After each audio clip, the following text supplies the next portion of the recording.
अस्सलाम वालेकुम dear class 9th students. उम्मीद है आप लोग सब खैरियत से होंगे और आपकी जो स्टडी है वो अच्छे से चल रही होगी। पंजाब बोर्ड में जो न्यू बायोलॉजी की बुक है जिसको हम ऑलरेडी सॉल्व कर रहे हैं, तो इस वीडियो में हम इसका जो यूनिट 4 है सेल साइकिल, इसकी जो एक्सरसाइज है उसको कम्प्लीटली सॉर्ट आउट करेंगे। तो मूव करते हैं वीडियो की तरफ। इसका जो फर्स्ट क्वेश्चन है ना, select the correct answer for the following question. इसमें फर्स्ट स्टेटमेंट जो है, in which phase of cell cycle maximum growth occurs in cell. तो सेल साइकिल के किस मरहले में सेल की ज़्यादा नशोनुमा होती है, ग्रोथ ज़्यादा होती है। तो इसका जो करेक्ट आंसर है वो सी है, G1 फेज। तो इसका जो रीज़न है, the G1 phase is the first phase of interphase where the cell grows rapidly and performs normal metabolic functions. तो G1 फेज जो है ये इंटरफेज का पहला मरहला होता है जहाँ सेल तेज़ी से बढ़ता है और अपने मामूल के अफ़ाल जो फंक्शंस है ना वो अंजाम देता है। सेकंड जो स्टेटमेंट है, in which phase of cell cycle the chromosomes duplicate. तो सेल साइकिल के कौन से मरहले में, कौन से स्टेप में क्रोमोसोम्स की जो कॉपी है वो तैयार होती है। इसमें जो एस फेज, ये वाली जो ऑप्शन है ये सिलेक्ट करनी है। और इसका रीज़न जो है, in the S phase DNA replication occurs leading to duplication of chromosomes. तो एस मरहले में ना, एस फेज में DNA की जो कॉपी बनती है जिससे क्रोमोसोम्स की तादाद दुगनी हो जाती है। नेक्स्ट जो स्टेटमेंट है, which of the following is not a characteristic of mitosis. तो मदद सेल में से कौन सा माइटोसिस की खूबी या खसूसियत नहीं है, कैरेक्टरिस्टिक नहीं है। इसका जो आंसर है ना, the chromosome number is halved in daughter cells. तो ये वाली ऑप्शन सेलेक्ट करनी है और उसका रीज़न जो है, in mitosis daughter cells have the same number of chromosomes as the parent cell, not half. तो माइटोसिस में ना ये जो डॉटर सेल्स होते हैं उसमें क्रोमोसोम्स की तादाद जो पेरेंट सेल्स होते हैं उनके बराबर ही होती है, आधी नहीं होती। नेक्स्ट जो स्टेटमेंट है, eight which stage of mitosis chromosomes line up in the centre. तो माइटोसिस के कौन से स्टेज पे ना क्रोमोसोम्स जो हैं वो सेंटर में कतार बनाते हैं ना, एक लाइन में आ जाते हैं। तो इसका जो आंसर है ना, मेटाफेज। और इसका रीज़न जो है, during metaphase chromosomes align at the metaphase plate in the centre of the cell. तो मेटाफेज के दौरान क्रोमोसोम्स जो होते हैं सेल के दरमियान मेटाफेज प्लेट पर ना एक लाइन में, कतार में लगे होते हैं। और फिफ्थ जो स्टेटमेंट है, if you observe a cell in which nuclear membrane is reforming around 2 sets of chromosomes, what stage of cell cycle is this. तो अगर आप किसी सेल को देखें जिसमें न्यूक्लियर जो मेम्ब्रेन है ना, उसकी जो झिल्ली होती है या जो कवरिंग होती है वो 2 सेटों के गिर्द ना दोबारा बन रही हो, तो ये सेल साइकिल का कौन सा मरहला होगा, कौन सा फेज होगा। तो इसका जो करेक्ट आंसर है वो टीलोफेज है। तो इसका रीज़न जो है, in telophase the nuclear membrane reforms around the separated chromosome sets. तो टीलोफेज में न्यूक्लियर जो मेम्ब्रेन है वो दोबारा बनना शुरू हो जाती है ताकि जो दोनों क्रोमोसोम्स के सेट्स को ना अलग कर सके। तो नेक्स्ट जो स्टेटमेंट है, how does the chromosome contribute to mitosis. तो सेंट्रोसोम जो है उसमें माइटोसिस में कैसे मदद देता है।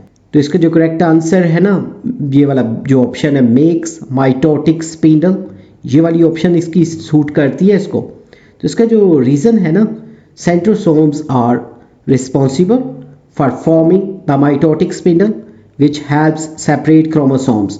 तो सेंट्रोसोम्स जो है माइटोटिक स्पिंडल बनाते हैं जो क्रोमोसोम्स को अलग करने में मदद देता है। नेक्स्ट जो स्टेटमेंट है, सेंट्रोसोम्स मेक माइटोटिक स्पिंडल इन। सेंट्रोसोम्स माइटोटिक स्पिंडल बनाते हैं। तो इसमें जो जितनी भी ऑप्शन लिखी थी ना वो सारी सूटेबल थी। तो ऑल ऑफ दीज वाली ऑप्शन सेलेक्ट करनी है और इसका रीज़न जो है, centrosomes are present in animal and plant cells. तो ये एनिमल सेल में भी होते हैं सेंट्रोसोम्स और प्लांट सेल में भी होते हैं, नॉट प्रोकैरियोट्स, यानी प्रोकैरियोट्स में नहीं होते।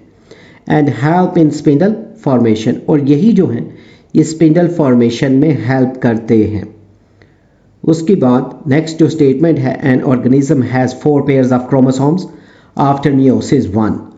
How many chromosomes and chromatid will be present in each daughter cell? अगर किसी ऑर्गेनिज्म के पास 4 पेयर्स है ना, यानी 4 जोड़े हैं क्रोमोसोम्स के, meiosis 1, तो उसके बाद हर जो डॉटर सेल्स में कितने क्रोमोसोम्स और क्रोमेटिड्स होंगे। तो इसका जो करेक्ट आंसर है ना, 8 क्रोमोसोम्स एंड 8 क्रोमेटिड्स, ये दोनों, ये वाली ऑप्शन सेलेक्ट करनी है। और इसका रीज़न है, meiosis 1 सेपरेट्स होमोलोगस पेयर्स। तो meiosis 1 जो है ये होमोलोगस यानी जो एक जैसे होते हैं ना, जोड़े उनको अलग करता है, leaving 8 chromosomes each with 1 chromatid in daughter cell. तो हर एक के साथ एक क्रोमेटिड होते हैं। नेक्स्ट जो स्टेटमेंट है, which event is unique to meiosis but not mitosis. तो कौन सा अमल जो है वो सिर्फ मियोसिस में होता है ना कि मिटोसिस में। तो इसका जो करेक्ट आंसर है ना, वो जो ऑप्शन है ये वाली क्रॉसिंग ओवर, ये वाली ऑप्शन सेलेक्ट करनी है। तो इसका रीज़न जो है कि crossing over occurs in meiosis during prophase 1 leading to genetic variation. तो क्रोमोसोम्स का एक दूसरे से जो क्रॉसिंग ओवर का प्रोसेस है सिर्फ मियोसिस के प्रोफेज 1 में होता है, जो कि जेनेटिक जो तनव्वुर है ना, जेनेटिक वेरिएशन वो पैदा करता है।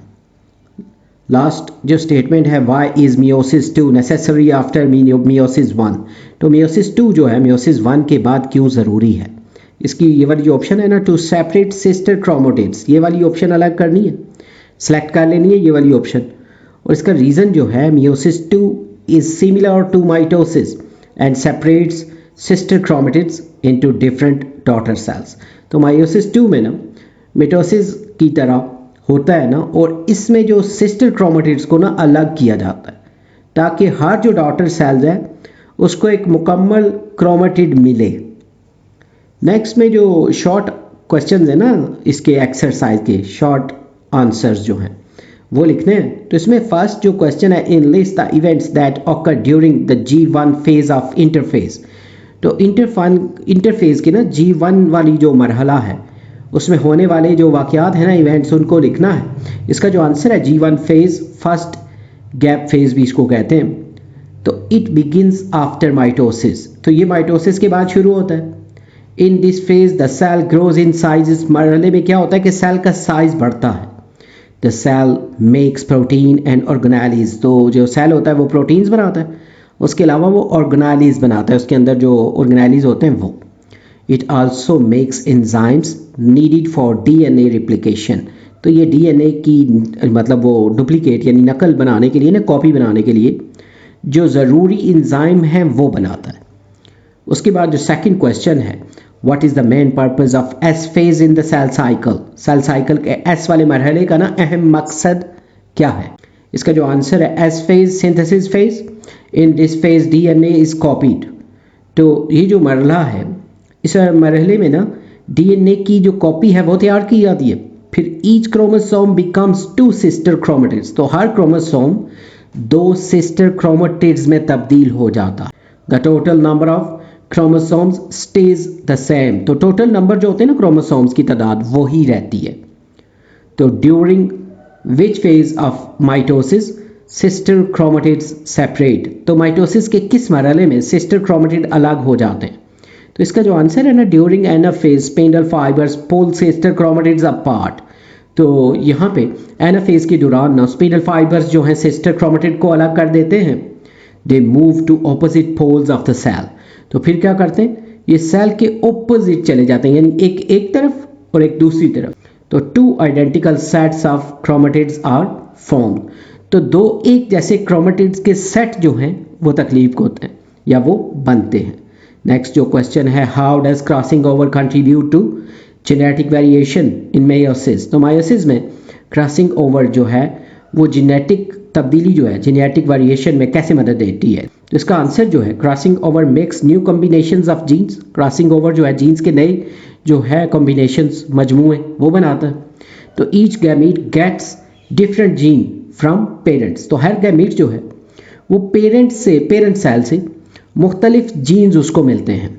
This makes the baby genetically unique, यानी जो ऑफस्प्रिंग होते हैं ना वो जेनेटिकली यूनिक होते हैं यानी मुनफरिद होते हैं। This helps increase genetic diversity in a population, तो ये जो है ये पॉपुलेशन में ना जीनियाती तनव्वु बढ़ाने में मदद देता है, उसमें वेरिएशन जो है उसमें लाने में हेल्पफुल होता है।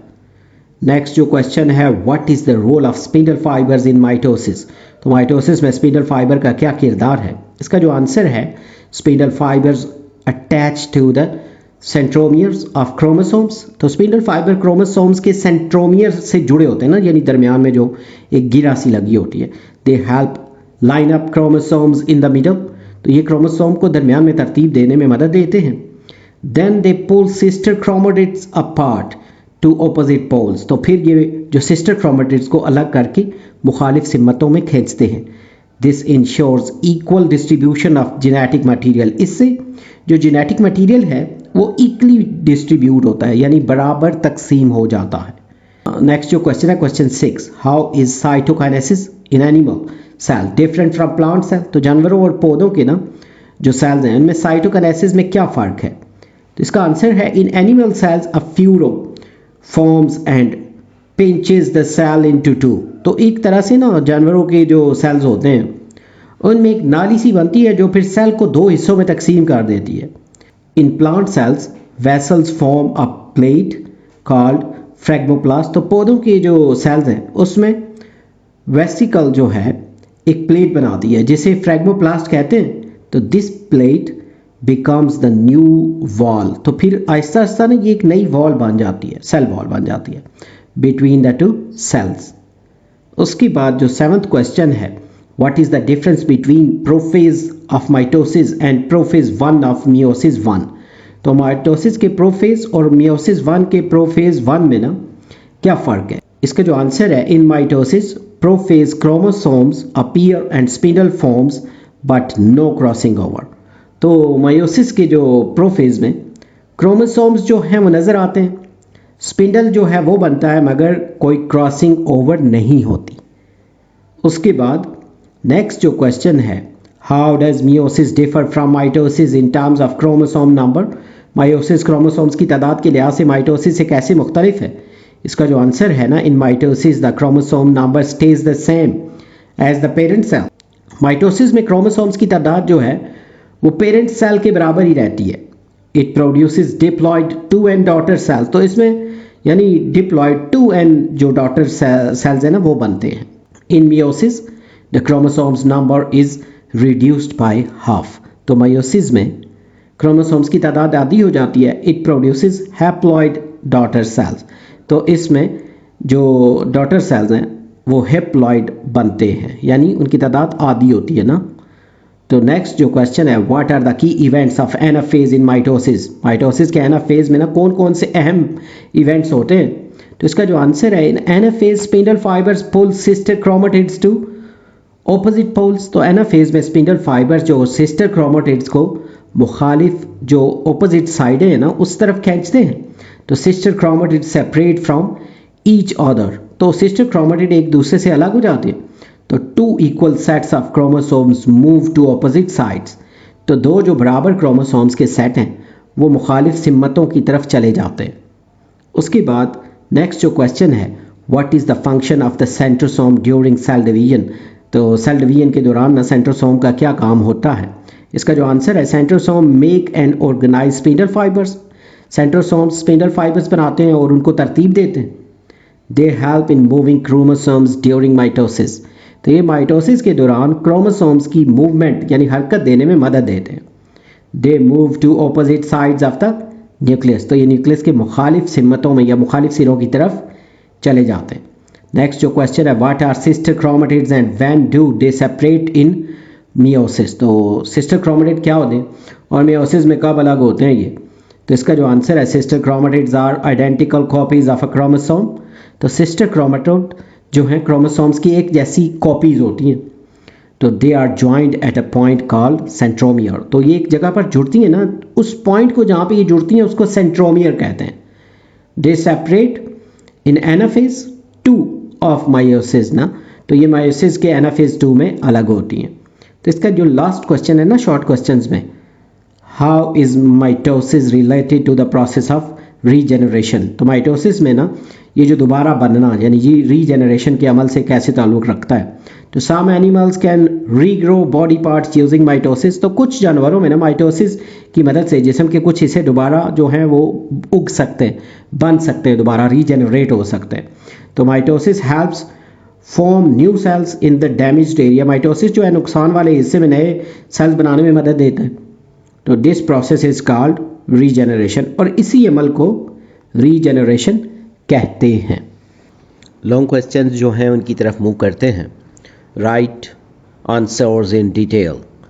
इसमें जो फर्स्ट क्वेश्चन है, describe the events that occur during the phase of mitosis. तो माइटोसिस के जो मराहिल के दौरान होने वाले जो इवेंट्स हैं ना, वाक़यात, वो बताने हैं। इसका जो आंसर है फेजेस ऑफ माइटोसिस जो है, माइटोसिस के मराहिल जो हैं, इसमें जो प्रो फेज़ है, chromatin condenses to form visible chromosomes. तो क्रोमेटिन इसमें जो हैं वो थोड़े कंडेंस होते हैं ना, एक तरह से थोड़े थिक हो जाते हैं, मोटे हो जाते हैं, और फिर वाजे क्रोमोसोम्स यानी नज़र आने शुरू हो जाते हैं। तो nuclear envelope and nucleus break down, nuclear की जो झिल्ली है और न्यूक्लियस जो है वो टूट जाता है। फिर centrosomes move to opposite sides and form spindle fibres. तो सेंट्रोसोम्स जो हैं वो मुखालिफ सिमतों में चले जाते हैं और स्पिंडल फाइबर्स जो हैं वो धागे नुमा वो बनाते हैं। उसके बाद जो मेटाफेज है, इसमें chromosomes line up in the centre of the cell. तो क्रोमोसोम्स खोलिए कि जो सेल है ना उसके दरमियान में एक कतार यानी लाइन की शक्ल में आ जाते हैं। फिर spindle fibres attach to chromosomes. तो स्पिंडल फाइबर्स जो हैं वो क्रोमोसोम्स के साथ जुड़ जाते हैं, अटैच हो जाते हैं। नेक्स्ट में जो एनाफेज है, spindle fibres pull sister chromatids apart. तो स्पिंडल फाइबर्स जो हैं वो सिस्टर क्रोमेटिड्स को अलग करते हैं, सेपरेट कर, एक दूसरे से ना जुदा कर देते हैं उनको। तो chromatids move to opposite poles. Chromatid मुखालिफ जो सिरे हैं ना, मुखालिफ जो पोल्स हैं उस तरफ चले जाते हैं। नेक्स्ट में जो टीलोफेज है, nuclear envelopes form around chromosomes. तो क्रोमोसोम्स के गिर्द नई न्यूक्लियर झिल्ली जो है ना, इन्वेलप, वो बन जाती है। फिर chromosomes become thin and turn into chromatin. Chromosomes जो हैं वो थोड़े थिन हो जाते हैं ना, पतले हो जाते हैं और दोबारा वो क्रोमेटिन में कन्वर्ट हो जाते हैं। फिर साइटोकाइनेसिस जो है, in animal cells the cell divides by forming a furrow. ये जो एनिमल सेल्स हैं उनमें एक नाली नुमा ना जैसे फ्यूरो होती है, वो बनाकर वो दो हिस्सों में तकसीम होते हैं। जबकि जो in plant cells, a plant forms in the centre to divide the cell. तो उसमें क्या होगा, एक प्लेट बनती है, plate forms in the centre. तो उससे फिर वो जो तकसीम है ना, डिवीजन, उस टाइम वहाँ पे वो उसमें अलहदगी यानी सेपरेशन हो जाती है। उसके बाद जो सेकंड क्वेश्चन है, describe cytokinesis in animals and plant cells. तो पहले जो इन दोनों के जो सेल्स हैं इनमें साइटोकाइनेसिस का जो प्रोसेस है ना, दरमियान से जो अलग होते हैं सेल्स, दो हिस्सों में जब डिवाइड होता है, तो ये प्रोसीजर जो है ये बयान करना है। तो उसका आंसर जो है, इन एनिमल सेल्स, पहले जो एनिमल सेल्स हैं उसमें cytokinesis starts with a small groove cleavage furrow at the centre. तो साइटोकाइनेसिस में ना एक छोटी नाली नुमा वो स्टार्ट होती है जो सेल के दरमियान में ना बनती है। उसके बाद a ring of microfilament tightens and pinches the cell. तो फिर माइक्रोफिलामेंट्स की ना एक रिंग वो सुकर कर यानी थोड़ी श्रिंक हो जाती है ना, उससे सेल को दो हिस्सों में डिवाइड करती है। The cell finally splits into two daughter cell. तो आखिर में ना लास्टली क्या होता है, जो सेल है वो दो डॉटर सेल्स में डिवाइड हो जाता है। नेक्स्ट में जैसे प्लांट सेल्स है उसमें cytokinesis forms a plate in the centre of the cell. Cytokinesis जो है ये जो प्लांट सेल्स में उसके दरमियान में एक प्लेट बनाती है। तो vessels from Golgi join to form a new cell wall. तो गोल्जी बॉडी के वेसिकल्स जो हैं ये आपस में मिलकर नई सेल वॉल बनाते हैं। तो this plate becomes the wall between two new sales. तो यही प्लेट दो न्यू सेल्स के दरमियान जो है एक वॉल बन जाती है। नेक्स्ट जो क्वेश्चन है, describe the significance of mitosis. तो माइटोसिस की अहमियत को बयान करना है। इसका जो आंसर है, ग्रोथ। सबसे पहले mitosis helps organisms grow by making new sales. Mitosis जो है वो नए सेल्स बनाकर ऑर्गेनिजम्स को बढ़ने में मदद कर देता है। फिर सेल रिप्लेसमेंट जो है, सेल्स में जो तब्दीली आती है ना, तो ओल्ड और dead cells are replaced by new cells through mitosis. तो पुराने जो डेड सेल हैं जो खुलिए मर जाते हैं, जो सेल्स जिनकी डेथ हो जाती है, तो माइटोसिस से ना नए सेल्स में बदल जाते हैं। फिर रीजनरेशन जो है, दोबारा बनने की जो सलाहियत है। Some animals grow back lost parts using mitosis. तो कुछ जो एनिमल्स हैं, जानदार जो हैं, माइटोसिस की मदद से कुछ अज़ा जो लॉस हो जाते हैं ना, किसी वजह से डैमेज होकर ख़त्म हो जाते हैं, तो दोबारा रीप्रोड्यूस यानी रीजनरेट कर सकते हैं। तो उसके बाद एसेक्सुअल रिप्रोडक्शन जो है, गैर जिनसी तौलीद भी इसको कहते हैं। तो mitosis allows simple organisms like hydra to reproduce. तो माइटोसिस जो है हाइड्रा जैसे जानदारों को बगैर मतलब जिनसी तौरीक के बगैर ना अफजाइश नस्ल यानी आगे नई जनरेशन पैदा करने के लिए ना अलाउ करता है ये तरीका। नेक्स्ट जो क्वेश्चन है, describe the events that occur during the phase of meiosis 1। तो मियोसिस 1 के मराहिल के दौरान ना होने वाले जो इवेंट्स हैं वो बताने हैं। तो इसका आंसर जो in meiosis 1 homologous chromosomes separate and 2 haploid cells are form. तो मियोसिस 1 में हम शक्ल जो होते हैं ना एक जैसे जो होते हैं होमोलोगस क्रोमोसोम्स वो अलग हो जाते हैं और दो जो हैप्लॉइड न्यू सेल्स हैं वो बनते हैं। इसमें जो प्रोफेज 1 है, chromosomes become visible and form pairs ना, जिसको इस प्रोसेस को सिनेप्सिस कहते हैं। तो क्रोमोसोम्स वाजे हो जाते हैं और ये पेयर यानी जोड़े बनाते हैं ना, ये सिनेप्सिस का जो अमल है वो होता है। फिर crossing happens between non sister chromatids using genetic variation. तो नॉन सिस्टर जो हैं होने वाले जो क्रोमेटिड्स उनके दरमियान क्रॉसिंग ओवर होती है। यही जो है ये जीनियाती तनव्वुर यानी जेनेटिक वेरिएशन जो है वो पैदा करती है। इसी का जो नेक्स्ट हेडिंग है ना मेटाफेज जो है, metaphase 1 chromosome pairs line up in the centre of the cell. Chromosomes के जो पेयर्स होते हैं ना जोड़े वो सेल के दरमियान एक कतार बना लेते हैं। फिर spindle fibres attach to each chromosome in the pair. तो स्पिंडल फाइबर जो हर जोड़े के क्रोमोसोम से जोड़। फिर एनाफेज 1 जो है homologous chromosomes are pulled to opposite pole. तो जो एक जैसे होते हैं ना क्रोमोसोम्स वो मुख्तलिफ यानी अपोजिट वाले मुखालिफ सिरों की तरफ वो पुल हो जाती है, खींचे जाते हैं। Each chromosome still has 2 sister chromatids. तो हर क्रोमोसोम में अब भी 2 जो सिस्टर क्रोमेटिड होते हैं। फिर नेक्स्ट में ना लास्ट में जो टीलोफेज है 1, तो spindle fibres disappear and new nuclei forms. तो स्पिंडल फाइबर्स खत्म हो जाते हैं और नई न्यूक्लियाई बन जाते हैं। उसके बाद cell divides into 2 haploid daughter cells. तो ये जो सेल है 2 हैप्लॉइड जिसमें आधी रह जाती है ना क्रोमोसोम्स की तादाद, उन सेल्स में डिवाइड हो जाता है। नेक्स्ट जो क्वेश्चन है, describe the significance of meiosis. Meiosis की अहमियत बतानी है। इसका जो आंसर है, meiosis maintain the number of chromosomes in animals. Meiosis happen in special cells to form gametes with half the numbers of chromosomes. तो ये जो एनिमल्स है इसमें मियोसिस जो है ये ख़ास सेल्स में होता है ताकि जो हाफ जो क्रोमोसोम्स वाले गैमीट्स जो हैं वो बन। उसके बाद when male and female gametes join the full number of chromosomes is restore. तो जब मेल और फीमेल गैमेट्स आपस में मिलते हैं तो जो टोटल है ना क्रोमोसोम्स की तादाद वो दोबारा अचीव हो जाती है, बहाल हो जाती है।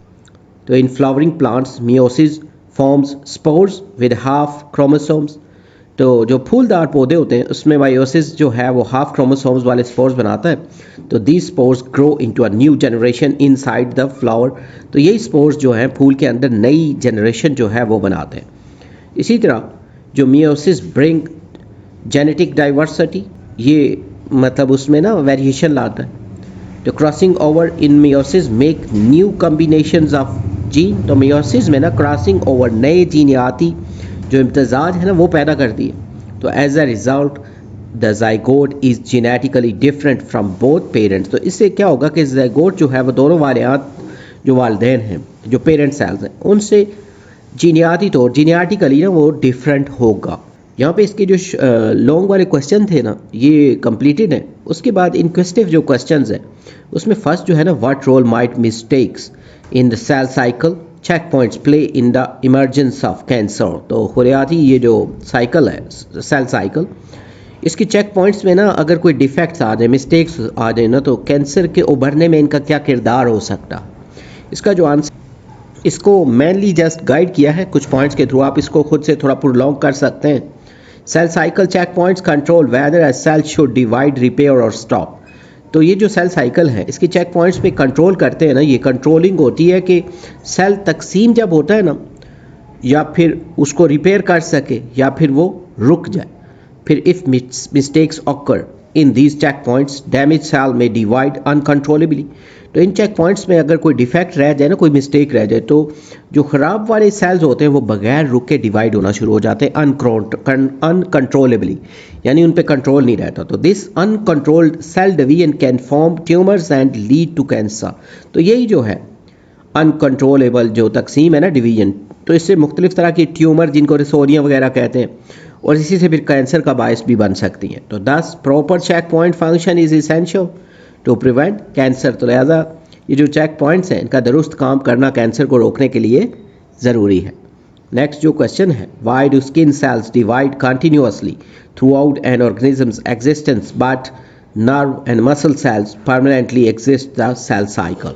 तो जिल्द के जो सेल्स हैं ना वो ज़िंदगी भर मुसलसल तकसीम क्यों होते रहते हैं, जबकि हमारे जो नर्व और जो मसल्स के सेल हैं वो इनका जो साइकिल है उससे मुस्तकिल तौर पर बाहर क्यों आ जाते हैं ना, मतलब वो डिवाइड नहीं होते। तो इसमें जो आंसर है ना, पहले skin cells face damage daily so they divide constantly to replace old ones. तो जिल्द के खुलिए जो होते हैं ना वो रोज़ाना नुकसान का शिकार होते रहते हैं, डैमेज होते रहते हैं, इसलिए ये मुसलसल नए जो हैं ये बनते हैं। तो but nerve and muscle cells perform specialised functions and rarely get damage. तो लेकिन ये जो नर्व सेल्स हैं और जो मसल्स के सेल्स हैं ये ख़ास काम करते हैं और कम नुकसान उठाते नहीं, यानी इन पे कभी कभार ही कोई डैमेज। तो they exit the cell cycle to maintain stability and avoid risky division. तो ये जो सेल साइकिल से जब ये मतलब बाहर हो जाते हैं, मतलब इनमें ये प्रोसेस रुक जाता है, तो ये इसलिए होता है ताकि स्टेबिलिटी आ जाए और ये अवॉइड कराते हैं ना, मतलब बचाते हैं कि ये रिस्की डिवीजन यानी अनकंट्रोलेबल डिवीजन में ना चले जाए। तो this helps keep their function stable for a long time. तो इनसे क्या होगा कि इनका काम जो है वो तवील अरसे तक मुस्तहकम रखने में मदद होती है। तो यहाँ पे ये जो एक्सरसाइज है इसके सारे क्वेश्चंस कंप्लीट ही हैं।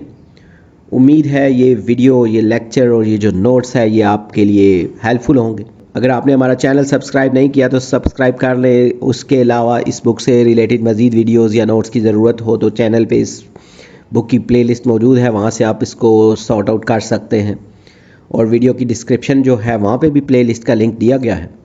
जल्द न्यू वीडियो में नए लेक्चर के साथ मिलेंगे। Have a nice time.